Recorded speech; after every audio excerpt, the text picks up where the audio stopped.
नमस्कार श्री स्वस्थानी मातालाई नमन गर्दै आजको 20औं अध्याय आजको पहिलो पुष्पाञ्जलीबाट यहाँहरू समक्ष पस्किन गइरहेको छु। आउनुहोस् श्रवण गरौँ है त पहिलो पुष्पाञ्जली। कथाको प्रारम्भमा गर्ने प्रार्थना। कथा भन्ने र सुन्ने सबैले चन्दन चेता फूल लिएर हात जोड्नु र पण्डितले तलको स्तुति पढ्नु। यम वरमहा वरुणेन्द्र रुद्रमरुत स्तोन्ति दिव्य स्तवै वेदै साङ्गपद क्रमपनि सदै कारिन्ति ओं सामगा ध्यान अवस्थित तग दत्तेन मनसा पश्यन्ति ओं योगिनो शान्तं न विदुषुर सुरगणा देवाय तस्मै नमः।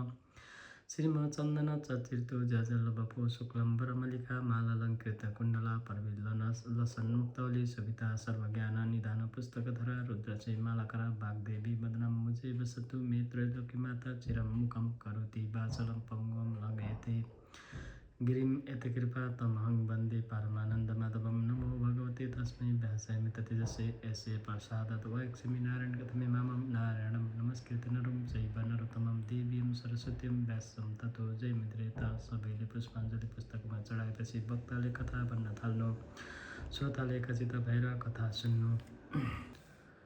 अथ 20औं अध्याय। गुमा जन्म उपाख्यान। हे अगस्त्य मुनि, अर्को मङ्गलबारको बिहान पूजा प्रार्थना सकिएपछि सिद्धि विनायकको मूर्ति भन्न थाल्यो। हे शिवबाट ब्राह्मण अघि कुनै समयमा गन्धर्वलोकमा सुख सङ्गीति नामको गन्धर्व थियो। त्यसकी पर्मितिनी नामकी छोरी थिए। त्यस्तै सुशील गन्धर्वकी सुशीला अनि सुरवेदीकी सुस्वरा तथा चन्द्रकान्तकी सुतरा एवं सुप्रभकी चन्द्रिका नामका छोरी थिए। ती गन्धर्व कन्या अप्सराहरूको यिनै शुभ नाम थिए। फेरि ती सबै पाँचै कुमारीहरू उमेरमा पनि बराबरीका थिए। मानौ ती चन्द्रमाबाट निस्केका चाँदनी जस्तै प्रकाशमान थिए। ती पाँचै चन्द्रमा जस्तै मुख भएका, अति राम्रो केश भएका थिए र चन्द्रमाको अमृत रूपी रस भरिएका जस्ता उनका ओठ थिए। जसरी चन्द्रमाको चाँदनी सेता कमलहरूमा प्रफुल्लता सञ्चार गर्दछ, त्यस्तै गरो गरी उनको दर्शनले हेर्नेका आँखाहरूमा आनन्दको सञ्चार हुन्थ्यो। मानौ उनीहरू सुन्दरताको डल्लोबाटै पैदा भएका जस्ता अति राम्रो रूप भएका हेरिरहँ जस्ता थिए। उनका कुच कुम्भ गोल गोल र उठेका ठाडा थिए। मानौ ती वैशाख महिनाका कमल जस्तै लाग्दथे। नयाँ पालुवा रूपले शोभिएको लहरो झैँ नयाँ यौवन छल्किएर ती अत्यन्तै सुन्दर थिए। तिनीहरू पहिलो मिसिएको सुन जस्तै गोरा थिए। यसै कारण उनको चमक पनि सुनको जस्तै थियो। ती सुनकै अलङ्कारले शोभिएका थिए। तिनीहरूले सुनले बनेका चम्पाका फूलको माला लगाएका थिए अनि सुनकै वर्णका गुण केसरीका फूलका लहराले चुल्ठो सजाएका थिए अनि सुन जस्तै चम्कने सुन्दर वस्त्र धारण गरेका थिए। ती सबै सातै स्वर समूहमा हावभावमा नाना प्रकारका मूर्छना यानि स्वर विशेषमा ढोलकमा ताल दिने विनोदमा बाँसुरी मुरली वीणा बजाउनमा भिन्न भिन्न स्वरमा मादल बजाउनमा नाना भाँतीका नाच्नमा विविध प्रकारका चित्र बनाउने लहरमा त्यस्तै अनेक किसिमका कलाहरूमा निपुण थिए। त्यस्ता प्रकारका ती कन्याहरू कुनै बेला वन क्रीडामा मुग्ध थिए। ती कन्या आफ्ना पिताहरूले पालिएका भएर पनि कुबेरका बगैँचाहरूमा डुलफिर गर्थे।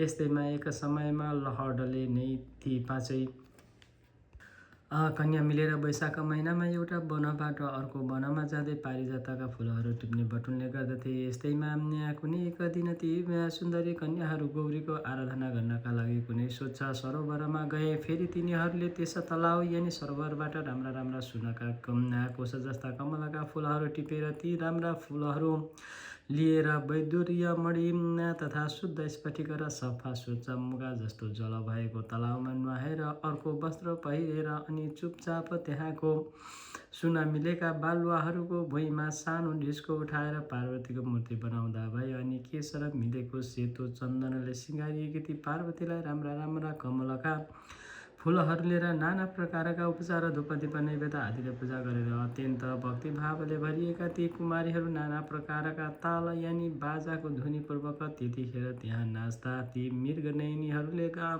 गन्धार स्वरको आश्चर्य अर्थात् उत्थान गरेर खुब राम्रो स्वरले तिखो ध्वनि भएको मूर्छना नामको ध्वनिपूर्वक गीत गाए। त्यस गीतको वाक्य विन्यास राम्रो प्रबन्ध भएको सुरिलो स्वरको अति उत्तम थियो। हर्षको रस बर्साउने त्यो सुरिलो स्वर भएको ठाउँमा ती कन्याहरू नाचमा अत्यन्त मस्त रहेको बेलामा तब त्यो अक्षोद नामको उत्तम तीर्थमा स्नान गर्नका लागि वेदनिधि मुनिका छोरा प्रसिद्ध बेटा उहाँ आए। उनको रूपको सीमालाई नागेको थियो। उनको मुखमण्डल अत्यन्त राम्रो थियो। उनका आँखा कमलका फुलको पात जस्ता विस्तृत थिए। उनी युवा अवस्थाका थिए। उनको छाती चौडा थियो। उनका हात लामा लामा अति सुन्दर थिए। उनी केही श्याम वर्णका थिए मानव उनी दोस्रो कामदेव नै हुन्की जस्ता थिए। उनी ब्रह्मचारी थिए। उनको शिरमा यामानको टुप्पी शोभायमान थियो। हातमा दण्ड लिएका उनी मानव धनुष लिएका कामदेव जस्तै थिए। उनले मृग चर्मका वस्त्र धारण गरेका थिए। जनै पहिरिएका थिए। सुन जस्तो चम्किने मुजाको मोटो कन्धनी पनि कम्मरमा धारण गरेका थिए। त्यस तलाउको तटमा ती बालाहरूले ती ब्रह्मचारी बटुकालाई एकाएक देखेर आश्चर्यले चकित भएका छन्। अत्यन्त रमाएर हाम्रो आँखाको अतिथि समान यो को होला भनी ठानेर टोलाउँदै सोच्न थाले। अनि ती बालाहरूले आफ्नो नाचगाना छोडेर तिनीलाई एक टहले हेर्दै बिहाद हाले। हिरणीहरूलाई बाणले बेधे चाहिँ तिनीहरू पनि कामका बाणले बेधिए। उनलाई देखेर लट्ठ भएका ती पाँचवटी कन्या ती जवाना ब्राह्मण कामदेव पो हुन् कि भन्ने भ्रममा परेर हडबडाउँदै हेर यस्तो भन्न थाले। अनि आफ्ना कमल कोष जस्ता बडा आँखाले बारम्बार तिनीहरूलाई मनमनी पूजा गरेर अर्थात् हेरिरहे। त्यसपछि ती कन्याहरूले परस्परमा विचार गर्न लागे, यदि यो पुरुष कामदेव नै भएको भए रतिलाई साथमा नलिई किन घुम्थे। यदि यी अश्विनी कुमार देवता भएका भए निश्चय नै ती दुवै भाइ साथैमा रहन्थे।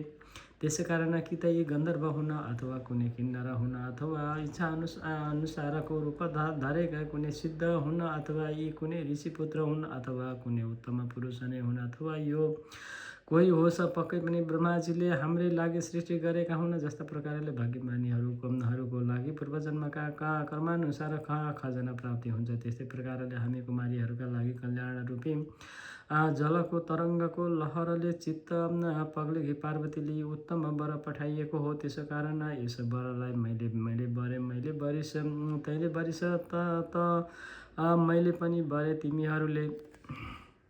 तिमीहरूले मात्रै बर्ने मैले पनि बरे। म किन छोड्नु, मैले पनि बरे। तिमीहरूभन्दा म के कम छु, लौ मैले पनि बरे भन्दै यस्ता प्रकारले ती पाँचैवटीले परस्परमा बोलिरहेको बेलामा त्यहाँ तिनीहरूको त्यस्तो कुरा सुनेर ती महर्षि कुमारले आफ्नो मध्याह्नको नित्य क्रिया सकेर अनि ती बटुका प्रसिद्धले पनि तिनीहरूको कुरामा आफ्नो हृदयमा विचार यो विघ्न आइलाग्यो भन्ने ठाने। किनकि ब्रह्मा विष्णु महादेव आदि देवताहरू पहिलेको जो सिद्ध मुनिहरू अनि ती योग बल भएका योगीहरू पनि अबला युवतीहरूको त्यो अद्भुत लीलाद्वारा मोहित गरिसकेका छन्। धनुषधारी कामदेवले आँखी रूप बलियो धनुषबाट छाडेका युवतीहरूको नेत्ररूपी तिखा बाणले हानिएपछि कसको मनरूपी बिर्ग ढल्दैन र नीतिपूर्वकको धैर्य तबसम्म मात्रै रहन सक्छ, तबसम्म मात्रै जनताको भाइ रहन्छ, तबसम्म मात्रै चित्त अत्यन्त दृढ रहन्छ, तबसम्म मात्र कुलको ख्याल रहन्छ, तबसम्म नै तपको तुजुक रहन्छ, तबसम्म मात्रै मनुष्यले नियम आदिको पालना गर्न सक्छ। जबसम्म अत्यन्त नशिला ती वनिता युवतीहरूको कर्क हेराइ रूपी बाणले मनुष्य मोहमा पर्दैन, अर्थात् बेहोसिँदैन। युवतीहरूको मिठा मनोहर नखराले विषयमा हिरिक्क हुने जनहरूको मनलाई मोहित गराउँछन्, एकदम उन्मत्त बनाउँछन्। तसर्थ यी अहिले मलाई पनि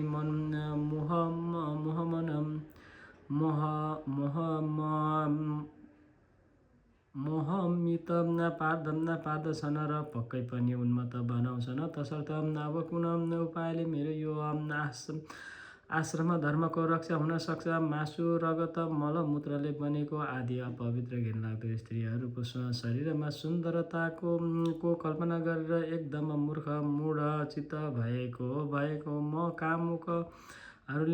कामुकहरूले झैँ संयमी धीर विचारवान हुनाले निम्न तिनमा लटिएर रमण गर्नु हुँदैन, किनकि निर्मल बुद्धि भएका विद्वानहरूले स्त्रीहरूको संसार गर्ने आश्रम धर्ममा रहनेहरूका लागि भयङ्कर हुन्छ है भनेर बताएका छन्। त्यसै कारण जबसम्म यी मेरा समीपमा आइपुग्दैनन् तब तकैमा म घर गइहाल्छु भन्ने विचार आफ्नो मनमा खेलाउँदै थिए कि उति नै खेर ती कन्याहरू ती प्रसिद्ध ब्रह्मचारीको नजिक गएर आफ्ना दायाँ बायाँ हातको बन्धनले अँगालो हाले अनि विनयपूर्वक बिन्ती गरे, हे सुन्दर, हामीहरूद्वारा निश्चय नै तपाईँ भरिनुभयो, यसकारण यस विषयमा तपाईँको विपरीत विचार नहोस्। ती कन्याहरूले यस्ता प्रकारले विनय गरिएका तथा तिनका बहुपासमा बाँधिएका ती प्रसिद्ध ब्राह्मणले मुस्कुराउँदै भने, तिमीहरू शुभ अनुकूल र प्रिय वचन भनिरहेका छौ, किन्तु गुरुकुलमा ब्रह्मचारी आश्रममा रहेको अनि वेदको अभ्यासमा तल्लीन भएको मेरो नियम अझै समाप्त भएको छैन। जुन आश्रममा जो धर्म छ त्यसलाई पण्डितहरूले रक्षा गर्नुपर्दछ। यसकारण हे कन्या हो, अहिले यो विवाह गर्नु मेरो धर्म होइन भन्ने म ठान्दछु। ती ब्रह्मचारी बटुका प्रसिद्धको यस्तो कुरा सुनेपछि तब ती कन्याहरूले वैशाखमा साफ गलाले मिठो ध्वनि बोल्ने कोइलीहरूले बोले झैँ तिनीलाई मिठो बोलीले भने, धर्मले धनले गृहस्थाश्रमले धर्मका फलको उदय हुन्छ भन्ने शास्त्रहरूको यही नै निश्चय छ भनी विद्वानहरूले ठोक्वा गरेका छन्। धर्मको अधिकताको उही गृहस्थाश्रम जमाउने काम तपाईँका सम्मुख उपस्थित भएको छ। यसकारण विविध प्रकारका भोगहरूले उसको उपभोग गर्नुपर्छ, तब यो भूमि नै स्वर्ग भूमि जस्तै हुन्छ। तिनीहरूको त्यस्तो वचन सुनेर ती प्रसिद्ध ब्रह्मचारीले गम्भीर बाणीले भने, तिमीहरूको कुरो साँचो हो, किन्तु म गुरुकुलको आफ्नो नियम समाप्त गरेर गुरुको आज्ञा पाएर मात्रै अनि सबै विवाह आदि कर्म गर्नेछु। त्यसै बिचैमा आफै बाठो भएर विवाह म गर्दिनँ। उनले यति भनेपछि फेरि ती कन्याहरूले, हे सुन्दर, तपाईँ सचमुच मूर्ख प्रतीत हुनुहुन्छ भने दिव्य औषधि, दिव्य रसायन खानीको सिद्धि, उत्तम कलाहरू, सुन्दरी स्त्रीहरू, मन्त्र तथा धर्मबाट प्राप्त भएको धर्मको रस पनि जब यी स्वयंमा प्राप्त हुन्छन् त बुद्धिमानले यस्ता कुराहरूलाई छोड्नु हुँदैन। संयोगले नै यदि कर्मको सिद्धि प्राप्त भयो भने नीति जान्ने व्यक्तिले त्यसमा उपेक्षा गर्नुहुन्न, किनकि उपेक्षा गर्नाले फेरि फलको लाभ हुँदैन। त्यसकारण दीर्घ सूत्री बनेर आलस्य वा टाल मटोल गर्नु राम्रो ठानिन्न। गाढा प्रेम गर्नेवाला निर्मल कुलमा जन्म लिएका, स्नेहले चित्त पग्लिएका, बोलीचाली र चालचलन राम्रो भएका, स्वयं वर वर्ण गर्न तम्सिएका, राम्रा अनि रूपले धप्प बलेका कुमारी कन्याहरूलाई त यस ब्रह्माण्डमा भाग्यशाली मानिसहरू मात्रै प्राप्त गर्दछन्, अरूले पाउन सक्दैनन्। विचार्नुहोस् त, कहाँ हामी अति सुन्दरीहरू, कहाँ तपाईँ तपसी बटुका, अर्थात् तपाईँमा र हामीमा परस्परमा ठुलो फरक छ। साँच्चै हो, यस्तै नहुने कुरालाई पनि हुने गराउनमा विधता अति पण्डित यानि जान्ने छ भन्ने कुरो हामी मान्दछौँ। त्यसकारण जसरी हुन्छ यतिखेर तपाईँ हामीलाई गन्धर्व विवाहद्वारा स्वीकार गर्नुहोस्, यसैमा हाम्रो कल्याण छ। होइन भने आकुलिएका हामी अब जीवित रहन सक्दैनौँ। तब उनीहरूको त्यस्तो कुरो सुनेर धर्म जान्नेहरूमा श्रेष्ठ ती प्रसिद्ध ब्राह्मणले भने, हे मृगनयनी हो, धर्म नै धन भएका मनुष्यहरूले धर्मलाई कसरी त्याग्ने? धर्म अर्थ काम मोक्ष यी चारैलाई अथोक विधिले सेवन गरे मात्रै सफल हुन्छन्, होइन भने निष्फल हुन्छन्। यतिखेर म व्रती छु, यसकारण व्रत पुरा नगरिकन बिना समयमा स्त्रीको पाणी ग्रहण या स्त्री ग्रहण गर्दिन, किनकि जो मनुष्य क्रियाको समय जान्दैन उसले क्रियाको फल पाउँदैन। त्यसकारण यस समयमा मेरो मन धर्मको विचारमा लागेको छ। तसर्थ हे कन्या हो, सुन, यतिखेर म स्वयंवर गर्न चाहन्न, किनकि यस विश्वमा कति मनुष्यहरू द्रव्य धनी, कति विद्या धनी, कति सिद्धि धनी, कति योग धनी, कति कीर्ति धनी हुन्छन्, त कति स्वयं धनी, कति धर्म धनी हुन्छन्। ती मध्ये म धर्मधनी हुँ, आफ्नो धर्म छाडेर आफ्नै मनले गुरुजनको आज्ञा नपाइकन म कसैको पाणी ग्रहण गर्दिनँ। यस्ता प्रकारले ती प्रसिद्ध बटुकाको आशय जानेर उनको हातबाट आफ्नो हात छुटाएर अनि उनीहरूले आफ्नो परस्परमा हेराहेर गरे। तब प्रमोदिनीले ती बटुकाको गेडो पक्री त्यसै गरी सुशीला र सुस्वराले उनको हात पक्र सुतराले आँगालो हाली र चन्द्रिकाले उनको मुख चुमी। तथापि त्यस स्थितिमा पनि ती ब्रह्मचारी जस्ताका त्यस्तै काम विकारले रहित भई निर्विकार नै रहेर प्रलयकालको अग्नितुल्य अत्यन्त क्रोधले चुरा भएका ती ब्रह्मचारीले अटेरी ती कन्याहरूलाई यस्तो श्राप दिँदा भए जसरी पिशाचिनी भएर जस्तै भएर तिमीहरू ममा टाँसियौ त्यसरी नै तिमीहरू पिशाचिनी भए। यस्ता प्रकारले प्रसिद्ध ब्रह्मचारीले श्रापिएका ती कन्याहरू तुरुन्तै उनलाई त्यागेर ती ब्रह्मचारीका सामु खडा भएर भने, हे पापी, हामी अपराधिनी, जनमा तिमीले के गर्यौ?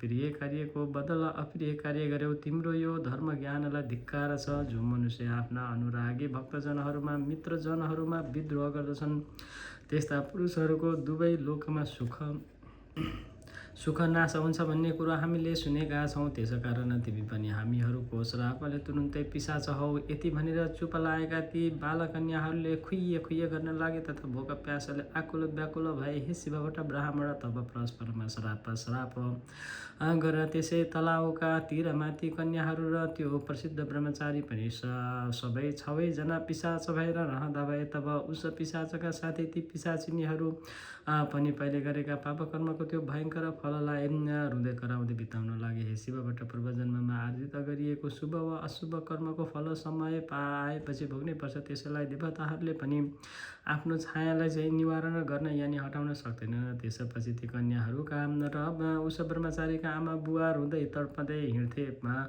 प्रारब्धको भोग अमिठ हुने हुनाले ती बालाहरूलाई र उस ब्रह्मचारीलाई पनि चैन थिएन। पिशाच भएपछि ती पिशाचहरू आहारका लागि अत्यन्त दुखी भएर त्यसै तलाउको किनारामा यताउति भड्किँदै बस्दथे। यस्तै प्रकारले धेरै समय बितेपछि मुनिहरूमा श्रेष्ठ लोमहजी पुष महिनाको शुक्ल चतुर्दशीको दिन अशुद्ध तालमा स्नान गर्नका लागि त्यहाँ आए।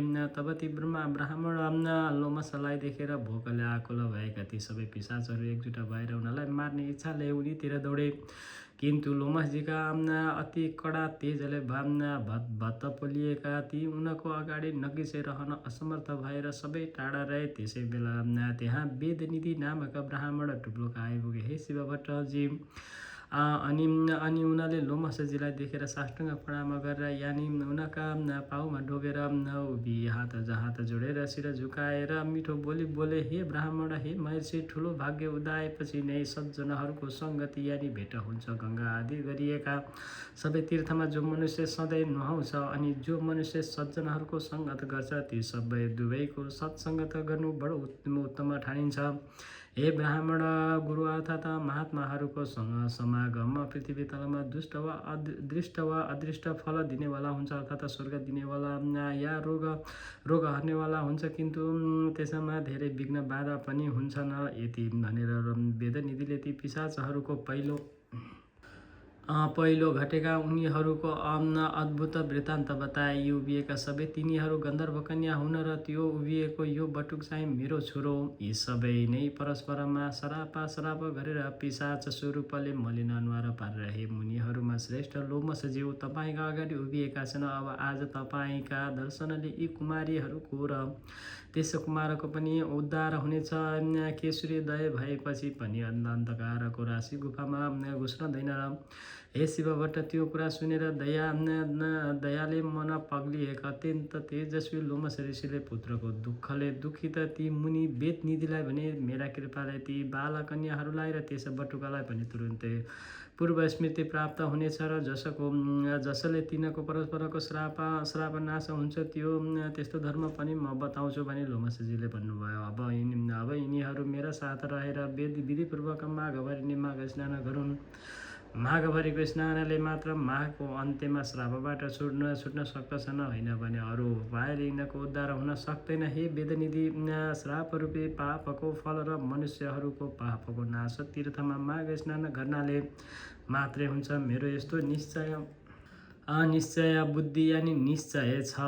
सात जन्मदेखिको पाप र वर्तमान जन्ममा गरिएको महापाप पनि विशेष गरेर पुण्यतीर्थमा गरिएको माघ स्नानले सारा डढ्छ, अर्थात् नाश हुन्छ। मुनीश्वरहरू जुन पापको कुनै प्रायश्चित देख्दैनन् त्यस्तो पाप पनि पुण्यतीर्थमा माघ स्नान गर्नाले नाश हुन्छ भन्दछन्। जानी नजानिकन आफ्नै मनले कोही जना माघ स्नान गर्छ भने त्यस स्नानले त्यो मोक्ष फलको भागी हुन्छ। हिमालयको पर्वतीय प्रान्तमा रहेको तीर्थमा अर्थात् देवघाटको त्रिवेणीमा गरिएको माघ स्नान सारा पाप नाश्ने हुन्छ। त्यसैकारण अब यी कन्याहरूलाई र तिम्रो त्यो छोरो तथा तिमी पनि सबै सद्गति चाहनेहरू मेरा साथ देवघाटको त्रिवेणीमा होइन, त्यहाँ देवताहरूलाई पनि दुर्लभ हुने माघ स्नान माघभरि सबै एकैसाथ गरौँ। त्यही नै पापबाट उत्पन्न भएको यो पिशाचत्वबाट यिनीहरू तुरुन्तै छुटकारा पाउनेछन्। यति पनि भोलिपल्टै ती सबै अत्यन्त खुसी हुँदै लोमसका साथ उनका कृपा शक्तिले आकाश मार्गद्वारा देवघाटका लागि अछोदबाट प्रस्थान गरेर उसै दिन केही बाँकी छँदै त्यहाँ पुगे। तीर्थयात्रीहरूलाई बनाइराखिएको छाप्रोमा डेरा जमाए। लो अब पिशाचत्वबाट मुक्ति चाहने यी कन्याहरू र तिम्रो यो छोरो पनि अनि तिमी पनि सबैले मेरो भनाइअनुसार यस त्रिवेणीमा मेरा साथै सधैँ मकर राशिमा सूर्य रहन्जेल नुहाओ। यस त्रिवेणीका जलका प्रभावले पहिलेका सारा पाप नष्ट हुन्छन् भनी तिनीहरूलाई माघभरि त्रिवेणीमा नुहाउन लाए त माघको अन्तमा ती सबै पिशाचत्वबाट छुटेर पहिलेकै रूपमा अर्थात् पहिले जस्ता थिए उस्तै रूपमा उस्तै भेषमा प्राप्त भए। तब वेदनिधिले आफ्नो छोरालाई र ती दिव्य रूपका कन्याहरूलाई देखेर भित्रैदेखि प्रसन्नचित्त भएका छँदा श्रद्धापूर्वक लोमसको स्तुति गरेर भने, तपाईँको कृपाले मात्रै पापरूपी समुद्रबाट यिनीहरूले पार पाए। हे ऋषिश्वरहरूमा श्रेष्ठ प्रभु, अब यी बालबालिकाहरूलाई के गर्ने यसबारे उचित कुरो आज्ञा होस्। तब लोमसले भन्नुभयो, यो कुमार वेद पढिसकेको र आश्रमको नियम पनि पुरा गरिसकेको पट्टो छ। तसर्थ अब यो केटो आफूमा प्रेम गर्ने यी 5 वटीको करकमलमा पक्रोस् अर्थात् पानी ग्रहण गरोस्। त्यसपछि लोमसका आज्ञा लिएर अनि आफ्ना बाबुको वचनले विवाहका लागि चाहिने आवश्यक शुभ वस्तुहरू लिएर त्यहाँका रैथाने ऋषिहरूद्वारा पढिएका वेद मन्त्रका ध्वनिहरूले मङ्गलाचार गरिएको त्यो धर्मात्मा ब्रह्मचारीले विवाहको विधिले तुरुन्तै त्यही धर्मपूर्वक ती 5 वटी कन्याहरूको हात पक्रियो अर्थात् तिनीहरूसित विवाह गर्यो। तब आफ्नो मनोरथमा पुरा भएका ती सबै कन्याहरू आनन्दले मस्त हुँदा भए। त्यो पट्टो कुमार पनि प्रसन्न भयो। त्यसपछि ती वरवधुलाई गृहस्थ धर्मको शिक्षा र परस्परमा सरापका कारणले मात्रै प्राप्त भएको यो संयोगको फल र मेरा आशीर्वादले प्राप्त भएको सारा ऐश्वर्य प्राप्त गर अनि त्यसै रूपमा उमेरमै रहेर यस्तै रहिरहेको यस पतिका साथ आउने पर्ले कालसम्म रहिरहो भन्ने आशीर्वाद दिएर हिँड्न लाग्दा ती वरवधुहरूद्वारा र वेदनिधिले श्राद्ध भक्तिपूर्वक नमस्कार प्रणाम ढोका गरिएका ती लोमस ऋषि पनि धौतहरूले निवास गरिएको मेरु पर्वतको आफ्नो आश्रममा जाँदा भए। अनि वेदनिधि पनि 5 वटी बुहारी र छोरोलाई अघि लाएर हर्षित हुँदै कुबेरको नगरी अलकापुरीमा गए। विवाह भएको 7 वर्षसम्म पनि ती परीहरूमा सन्तान नभएकोले तब फेरि अछोदमा मकर स्नान गर्न आएका लोमस ऋषि भाठाउँ ती 5 परीहरू पतिसहित गएर उनलाई ढोगी आफ्नो दुःख हवाल बिन्ती चढाएर लोमस ऋषिले उनीहरूलाई भन्नुभयो, सन्तानका लागि अब तिमीहरू सबैले पतिका साथै यसै अछोदमा लगालग 3 वटा मकर स्नान विधिपूर्वक गर्नुपर्छ अनि मात्र तिमीहरूलाई सन्तान हुनेछन्। लोमसका आज्ञा अनुसार उनले बताए बमोजिममा तिनीहरूले 3 वटा मकर स्नान गरेपछि उनले घ्यालगर्दी छोराछोरी पाए। तसर्थ हे शिवबाट ब्राह्मण, तिमी पनि यो देवघाटको त्रिवेणीमा विधि नियमपूर्वक पत्नीसहित भए लगालग 3 वटा माघभरि मकर स्नान गर त। अनि म तिमीलाई आकाशमा सूर्य चन्द्र रहन्जेल नाउ चलिरहने सन्तान दिनेछु। यति पनि सिद्धि विनायक चुप लागे। हे अगस्त्य मुनि, तब सिद्धि विनायकले बताए बमोजिममा शिवभट्टले विधि विधान सहित मकर राशिमा सूर्य सरेको दिन माघे सङ्क्रान्तिदेखि माघ मसन्तसम्म नियममा रहेर 3वटा मकर स्नान पूजा पुरा गरे देवघाटमा माघ स्नान गर्दा प्रत्येक माघ 30 दिनसम्म नै दिनहुँ कुनै न कुनै वस्तु दान गर्ने गर्थे। माघको पहिलो दिन माघे सङ्क्रान्तिमा बिहानै त्रिवेणीमा नुहाई घर आई तिलका झिक्राले जिउ सेकाई ब्राह्मण दम्पति बोलाए तिनलाई तिलका लड्डु भुटेको तिलमा सक्खर घिउ हाली मुछी मुर्कियाएको तिल भुङ्रोमा पोलेको वा आगो माथिको पानीमा उसिनेको तरुलका टुक्रा त्यस्तै सक्खर खण्ड सुथुनी आलु पिँडालु एवं भोतोमा भरी घिउ तथा सक्खरका डल्ला अनि ती दम्पतिलाई नै खिचडी खान प्रस्तुत पुग्ने गरी एक माना वा बेसी नै मसिना नयाँ चामल त्यति नै दलेको मोसको खोस्टे दाल त्यस खिचडीमा हाल्न चामलको आधा नापक घिउ अनि अरू तरकारी अचारका लागि चाहिने सरसामानले टन्च भएको सिधा र लाउने तयारी उनी कुनै लुगा वा ओढ्ने वा सुती धोती उर्पना आदि दान दिन्थे। गरिब गुरुबालाई पनि तिलका लड्डु र गुडाका डल्ला बाँडिदिन्थे। आशाले उनीहरूको पनि पोटो भरिदिन्थे अनि अरू प्रत्येक दिन चाहिँ दाउरा कमल वस्त्र जुत्ता घिउ तेल डसना तकिया दोलाई पाखी अन्न सुन कमण्डल आँख अखण्ड दीप तथा कङ्गालहरूलाई भोजन लुगाफाटा भरभरा आउँदा कम्मल तातो घिउ हलुवा पुरी तयारी खिचडी जुलेबी एवं जाडोले थुरथुर्याइरहेका कङ्गालहरूलाई कम्मल र खाना आदि गुप्तदान अनि चटाई गुन्द्री बुर्का कानी टोपी तयारी लाउने लुगाहरूमध्ये कुनै न कुनै एउटा चिज बाहुनहरूलाई दान दिने र गरिबहरूलाई बाँडिदिने गर्थे। यसै गरी 3वटा माघभरि मकर स्नान गरिसकेपछि लगतै आउँदो मङ्गलबार सिद्धिविनायकको पूजा गर्न गएका शिवभट्ट दम्पतिले पूजा गरिसकेपछि सन्तान प्राप्तिका लागि प्रभुको आज्ञा अनुसार 3वटा मकर स्नान विधिपूर्वक हामीले पुरा गऱ्यौँ। हे प्रभु, अब हामीलाई प्रभुको करार अनुसार सन्तान दिनु आओस् भन्ने प्रार्थना गरिरहेका ती शिवभट्ट दम्पतिलाई सिद्धिविनायकले भने, हे शिवभट्ट दम्पति, आजको 8औं दिनमा बिहानै आई यसै गरी मेरो पूजा गर्नु र उसै बेला एउटी गाई आएर तिम्रो मुख हेरिरहने छिन। तिमीले पनि गाईको मुख हेरेर पूजा गर्नु अनि गाईले गोब्र्याउने छन्। त्यो गोबर भूमिमा खस्न नपाउँदै हातमा थापे घर लैजानु र तसलामा राखी माथिबाट तसलैले छोपिदिनु। 4 दिन भएपछि हेर्नु कन्या उत्पन्न भइरहेकी हुनेछन्। मेरो भने छोरो भने तिमीले पूर्वजन्ममा राखेका छैनौ। यति विनायकको आज्ञा सुने शिवभट्ट ब्राह्मण र सती ब्राह्मणले सिद्धिविनायकलाई दण्डवत प्रणाम गरी घर फर्के। उता सिद्धिविनायक पनि अन्तर्ध्यान हुनुभयो। त्यसको 8 दिनपछि मङ्गलबार बिहानै समस्त पूजा सामग्री लिई दुवै स्त्री पुरुष सिद्धिविनायकको मन्दिरमा गई पूजा गर्न लाग्दै एउटी गाई आएर हेरिरहेन अनि शिवभट्टले सिद्धिविनायकको पूजा सकेर गाईको पनि पूजा गरे। तब गाईले गोब्र्याइन् र शिवभट्टले त्यो गोबर भूमिमा खस्न नपाउँदै हातमा थापेर सिद्धिविनायकलाई दण्डवत प्रणाम गरी सानन्द घर आए अनि त्यो गोबर तसलामा राखी माथिबाट तसलेले छोपिदिए। 4 दिन भयो र माथिको तसलाजीकी हेर्दा कन्या उत्पन्न भइरहेकी देखे। कस्ती कन्या भने मध्याह्न कालमा सूर्य जस्तै तेज भएकी, पूर्णचन्द्र जस्तै मुखमण्डल भएकी, बासुकी नाग चाहिँ हात पाउ भएकी र बाघको जस्तै कम्मर भएकी, सावित्रीका जस्तै पैताला भएकी, त्यस्तै परम सुन्दरी कन्या देखेर शिवभट्ट र सती अत्यन्त हर्षित भई तसलाबाट झिकेर निदान गरी राम्रो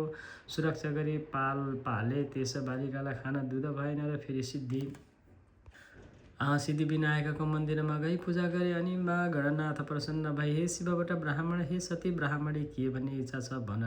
यस्तो आज्ञा भएको सुनि शिवभट्ट बिन्ती गर्दछन्, हे गणनाथ, हजुरको कृपाले सन्तान पाएँ तर त्यस बालिकालाई खाना दुध भएन, त्यही बिन्ती गर्न आएको हुँ। यति सुनेर त्यस बालिकालाई दुध दिए जाऊ भनेर सिद्धिविनायक अन्तर्ध्यान हुनुभयो अनि सतीले आफ्ना स्तन निचोरेर हेर्दा दुध आयो र त्यस बालिकालाई खाना दिई बढाइन। जस्तै सीताजी उत्पन्न हुँदा राजा जनकलाई आनन्द भएथ्यो, त्यस्तै ती बालिका उत्पन्न हुनाले शिवभट्ट र सतीलाई आनन्द भयो। त्यसपछि योग्य ब्राह्मणहरू डाके नामकरण संस्कार गराए।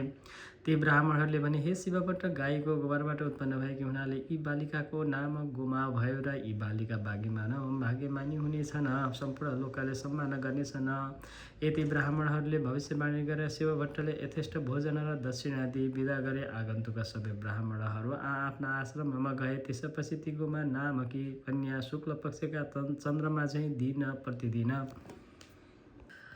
प्रतिदिन बढेर 5 वर्षकी भइन्। अनि शिवभट्ट ब्राह्मण र सती ब्राह्मणीले एक दिन कन्यालाई भने, हे पुत्री, हामी गङ्गा स्नान गरेर आउँछौँ, तिमी पूजाको निम्ति अक्षता केलाइराखे। अनि अराएर दुवै दम्पति नित्य गङ्गा स्नान गरेर हरिहरको पूजा गरी सुवर्णादि नाना द्रव्य दान गरेर आउँथे। त्यही क्रमले दान गर्दा गर्दा अमरावती थर्कियो र देवराज डराए। समस्त देवता साथमा लिए कैलाशमा श्री महादेव कहाँ गएर बिन्ती गरे, हे ईश्वर, मतिमण्डलको हिमालयको पर्वत श्रृङ्खलाको दक्षिण भागमा एउटा ब्रह्मपुर भन्ने नगर छ। त्यहाँ शिवभट्ट नामका ब्राह्मण र सती नामकी तिनकी पतिव्रता स्त्री छन्।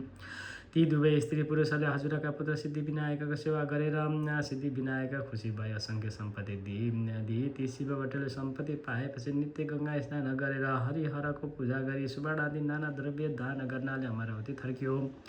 हे शम्भो, म अरू पनि बिन्ती गर्दछु, ती शिवभट्टले सम्पत्ति पाएपछि सन्तान भएन भनी फेरि सिद्धिविनायकको सेवा गरे। तब सिद्धि गणेशजीले खुसी भएर सकल लक्षणले युक्त भएकी परम सुन्दरी एउटी कन्या पनि वरदान दिए। हे प्रभु, हामीहरूको रक्षा गरी बक्स्योस्। हजुरले रक्षा नगरे अमरावतीबाट हामीले च्युत हुनुपर्नेछ। यदि इन्द्रको प्रार्थना सुनि महादेव आज्ञा गर्नुहुन्छ, हे देवेन्द्र, नडराऊ, म रक्षा गर्नेछु। अब सबै अमरावती जाओ। शिवजीको त्यस्तो आज्ञा सुनि उहाँलाई दण्डवत प्रणाम गरी सुरराज इन्द्र अमरावतीतर्फ फर्के।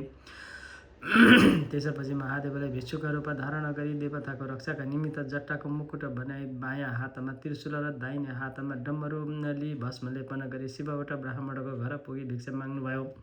गोमा आफ्ना पिताको पूजाका लागि अक्षता केलाइराखेकी थिइन्। निकै बेरपछि, हे भिक्षुका, मेरा मातापिता गङ्गा स्नान गर्न गएका छन्, म अक्षता केलाउँदैछु, एकैछिन पर्ख, भिक्षा दिने अरू कोही छैनन्, यति भनेर पर्खाइराखिन्। अनि अक्षता केलाइसकेर भिक्षुका रूप श्री महादेव छेउ आई।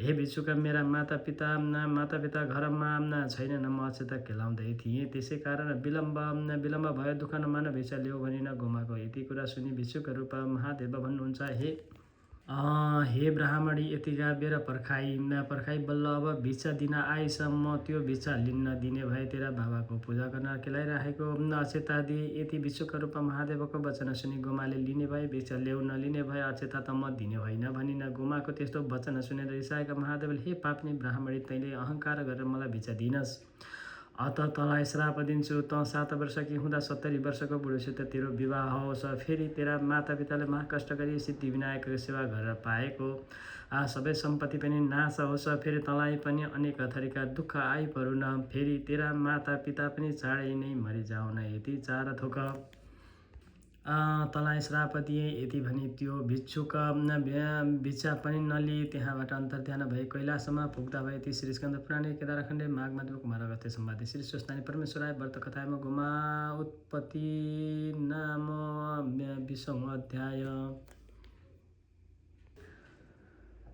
उपनयन्तु मङ्गलव सकल जगनं मङ्गलालय श्रीमान दिनकर किरण निबोधित नव नलिन दल निवेक्षिणी कृष्ण काले वर्षतो पर्जन्ये पृथ्वी सस्यशालिनी दोषायं स्वबरहित ब्राह्मणा सन्तु निर्वा पुत्र पुत्रेण सन्तु पुत्रेण सन्तु पौत्रेण निधना सदना सन्तु जीवन्तु शरदं शतं। तत्रैव गङ्गा यमुना च तत्र गोदावरी सिन्धु सरस्वती च तीर्थानि सर्वाणि वसन्ति तत्र यात्र च्युतधार कथा प्रसङ्ग।